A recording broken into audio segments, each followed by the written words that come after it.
Hi guys, Peter Finch here, and this is the second video in the 3-video series about how you can get yourself back into golf following the winter months. Now, last video was all about the actual grip, and now we're going to be talking about the stance, the feet, and the ball position.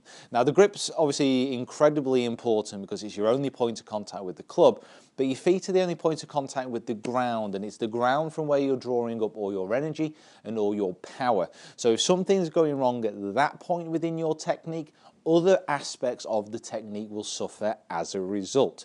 So what you want to be doing before we even kind of go down this road of what you need to be doing with your feet and your ball positions, before the season begins, make sure that the shoes that you are wearing are appropriate, because this time of year it's amazing how many people kind of go out and they're wearing footwear which just isn't going to do what they need it to do. You know, going out there with missing studs, going out there with nubbins that are really worn down on the bottom of the shoe, and kind of other aspects which just aren't going to give them the grip and the purchase on the ground that they need. I mean, bear in mind, you're going to be swinging a club around your head sometimes upwards of 100 miles an hour. You need that grip on the actual floor to be sufficient to actually hold you to it so you're not slipping around. Now, apart from that, what do you need to be doing with your feet, and what do you need to be seeing with your feet? Now, first of all, what we're going to do and what we're going to have a little bit of a look at is the difference between your stance width to where your ball position is. And what I'm going to do is I'm going to give you a little bit of a method today which will work on stance width but also on ball position at exactly the same time. Now, the way that I want you to give this a go, and this is the way that I kind of work out where my ball position should be, is split your clubs into actual sections. Now, what I do is I split my clubs into short irons, to mid irons, to long irons / fairway woods, and then the driver is out there on its own.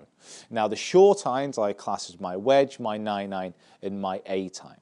Now, what I do with those clubs is I start off my ball position bang in the middle of my feet close together, and then what I do is I take a little step off to the left-hand side, a little step off to the right-hand side, and you'll notice here that my ball position in relation to my feet is bang in the middle. Then what I do is when I'm in this position, I will turn my left toe outwards slightly. This will allow me to turn my hips, but we'll go into this in a little bit more detail shortly, and keep my right foot pretty much where it is. Now, the ball position is central, and my sternum is pretty much bang over the top of the ball. Now, what this will allow me to do is hit the ball first and bottom out the club afterward. That's really, really important with ball position. It plays a lot into what your angle of attack will be. If your ball position is inconsistent and it's not appropriate to the club that you're using, the actual point that you bottom out your club in your swing will suffer as well. So that's what I do with my short irons. Now, when I move on to my mid-iron, so my 7 to my 5-iron, what I will do is I will use the same starting point and my feet together. I'll take the same little step with my left foot, but I'll take a slightly bigger step with my right foot. Now, you'll notice here that my ball position used to be central and it's now moved slightly further forward. This is because my clubs are getting longer. The club needs to bottom out in its arc a little bit further on. But what it also does, it puts my sternum slightly behind the ball. I don't need to be so on top and hitting as down as the long irons get longer. So that would be my mid irons. It's also giving me a slightly wider stance for more stability. With my long irons, I'm just going to take that small step again with my left foot, but now an even bigger one with my right. So now my sternum position is further behind the ball is further forward, my angle of attack will not be as steep. Now, what I tend to do is I tend to use my long iron setup here for any hybrids that I'm using.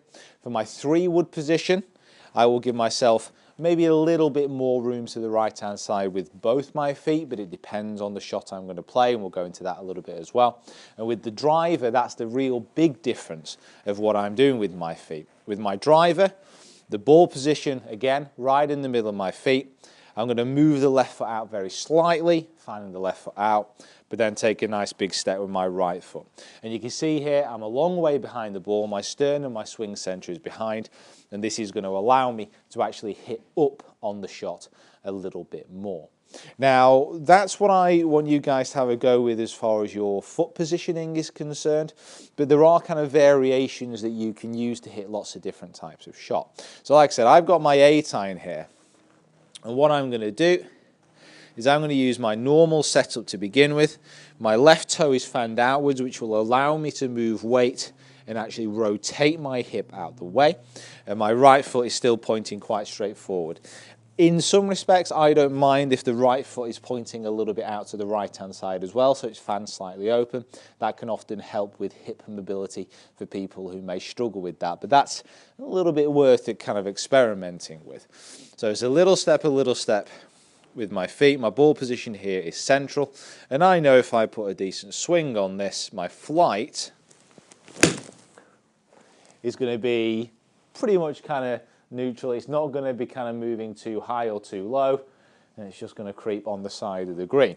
Now, if I wanted to alter that height, what I could do, if I wanted to say hit it a little bit lower, is take a little bit of a bigger step with my left foot here, take a slightly smaller step with my right foot. So now my sternum position is slightly ahead of the ball position is further back, and if I put the same type of swing, the actual ball flight is going to be a lot lower, and it's actually not going to carry as far, just about on. Oh, I struck that well. I might start doing that a little bit more often. But the actual flight of that shot is going to be a lot lower. That's because my angle of attack will be steeper onto the ball. The actual swing arc will bottom out further on, and therefore the ball flight will come out a little bit more penetrating. And there's lots of different ways that you can mess around with actual ball position just by using different steps with the feet. So left foot out, right foot in for the stability and the actual hip turn, and then using the different widths of stance and the different kind of chest positions to alter angle of attack as the clubs get longer or shorter. Wedges is, I think, a little bit more personal.